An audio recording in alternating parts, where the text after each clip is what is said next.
Welcome back to the deep dive. Today, we're plunging into a really unique question, one that, well, it might make you think twice about historical tourism. If you could time travel to, say, 1692 Salem, how on earth do you avoid being accused of witchcraft? Okay, let's unpack this. You sent us some absolutely fascinating source material for this deep dive, looking at practical time travel etiquette from a really surprising angle. So our mission is to pull out the most important nuggets for your hypothetical, or maybe not so hypothetical, journey back. All right. So let's jump straight in. The immediate red flags. Your modern tech. Oh, yeah. Complete non-starter. Right. Imagine pulling out a Fitbit, or even worse, an iPhone in 1692 Salem. Instant trouble, surely. And it's not just that it's weird, right? The sources really stress this, that glowing slab, like your phone, they'd likely see it as you, summoning Satan. Wow. It just shows how deep that fear and superstition went. Anything they couldn't explain had to be dark forces. So even just having a small, weird object, not even, like, using it, that could be enough. Absolutely. Perception was everything. The unknown was terrifying. Okay, so tech's out. What about clothes? Your outfit isn't much better, I guess.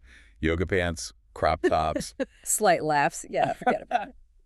The material we looked at specifically pointed out how just showing your ankles could make you the village scandal, leading straight to being labeled a witch or French. And yes, it sounds funny now, but being French back then, particularly in certain English or American colonial contexts, carried a similar weight of suspicion.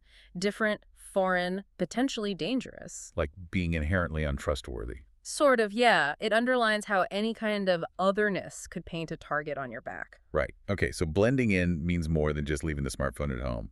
What about behavior?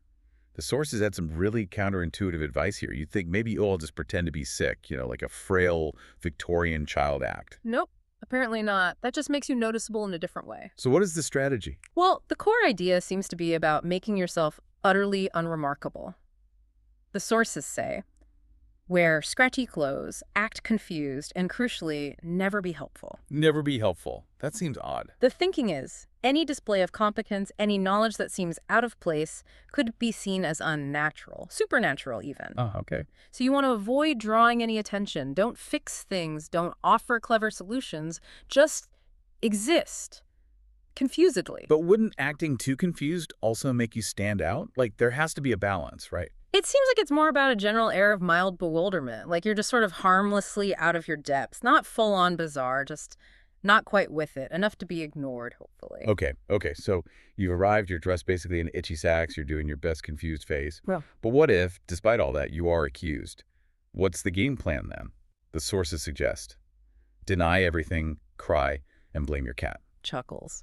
Right. Okay. Honestly, it sounds eerily like trying to get out of trouble in 2020. Maybe some things don't change, though the stakes are higher, definitely higher.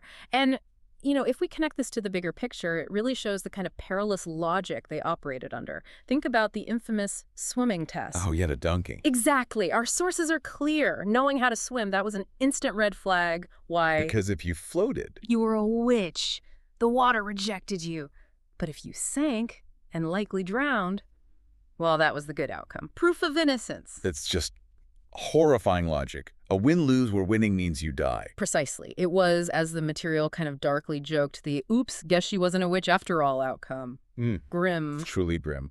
Okay, so summing up this essential time travel survival guide. Ditch the tech. Dress simply, maybe uncomfortably. Perfect your mildly bewildered act. And for goodness sake, whatever you do not mention your swimming skills or any medals. Definitely not. The whole strategy seems to be basically pretending you're just a confused tourist in a very, very historically accurate and lethal Renaissance fair. Which really leads to a fascinating thought for you, the listener, to consider. This whole deep dive into historical paranoia, these weird survival tactics, it makes you wonder how much of our own common sense today, our daily habits, what we know, how we see the world, how much of that would seem totally baffling or maybe even dangerous if we were suddenly dropped into another time. Yeah. It really highlights how much our perception of reality is shaped by our specific time and place. That's a really powerful thought to end on. And honestly, thank you for digging into such a unique and, frankly, pretty terrifying set of sources for this deep dive. It's a fantastic reminder that the past isn't just a foreign country. It can be a deeply bewildering and, yeah, surprisingly deadly one, too.